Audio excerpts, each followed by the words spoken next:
ഖംസും മിനദ്ദവാബി കുല്ലുഹാ ഫവാസിഖ് യുഖ്തൽന ഫിൽ hilly വൽ ഹറമി വഫിസ് സ്വലാത്തി ഐദൻ. ഹദീസിൽ കാണാം ദവാബിൽ 5 ഫവാസിഖാണ്, അപകടകാരികളാണ്.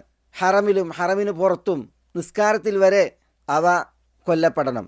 എന്നിട്ട് പറഞ്ഞു അൽ ഹയ്യത്തു പാമ്പ്, വൽ ഖുറാബുൽ അബ്ഖഉ അബ്ഖ ആയ കാക്ക എന്ന് പറഞ്ഞിട്ടുണ്ടെങ്കിൽ ഒരു പ്രത്യേക വർഗം കാക്കയാണ്, എല്ലാ കാക്കകളുമല്ല. അതിൻ്റെ പ്രത്യേകത അതിൻ്റെ പൂടയുടെ വയറിൻ്റെ ഭാഗം വെള്ള കളർ പാഞ്ഞ ഒരു തരം അപകടകാരിയായ കാക്കയാണത്.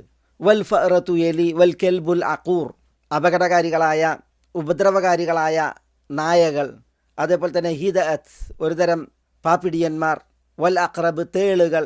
ഇവിടെ റസൂലുള്ളാഹി സ്വല്ലല്ലാഹി അലൈഹി വസല്ലം ഖംസും മിനദ്ദവാബ് എന്ന് പറഞ്ഞപ്പോൾ അതിൽ പറവകൾ, ഉരകങ്ങൾ, നാൽക്കാലികൾ, വാലും 4 കാലും ഉള്ളവ, അതുപോലെ തേളുകൾ പോലുള്ളവ ഒക്കെ ഉൾപ്പെട്ടു. ഹയ്യത്ത് ഉരസ്സുകൾ കൊണ്ട് മുന്നോട്ട് ഗമിക്കുന്നവയാണ്. എല്ലാ ഉരകങ്ങളും ഈ ഒരു പ്രത്യേകതയിലല്ല. അഖ്റബ് അതിൻ്റെ ചലനം വേറെയാണ്. ഇവിടെ അദ്ദവാബ് എന്നുള്ളത് പ്രാണികൾക്കും ഇഴജന്തുക്കൾക്കും 4 കാലി മൃഗങ്ങൾക്കും മാത്രം പറയുന്നതല്ല.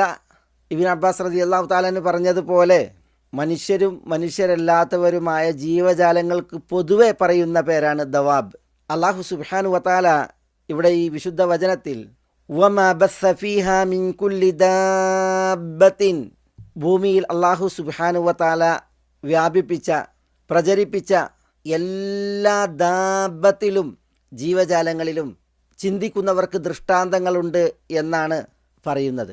സൃഷ്ടികളിലെ ദൃഷ്ടാന്തങ്ങൾ അല്ലാഹു സുബ്ഹാനഹു വതആല എണ്ണിയപ്പോൾ 7ാമത് ജീവജാലങ്ങളിലെ ദൃഷ്ടാന്തങ്ങളിലേക്കാണ് അല്ലാഹു സുബ്ഹാനഹു വതആല ശ്രദ്ധയെ ക്ഷണിക്കുന്നത്.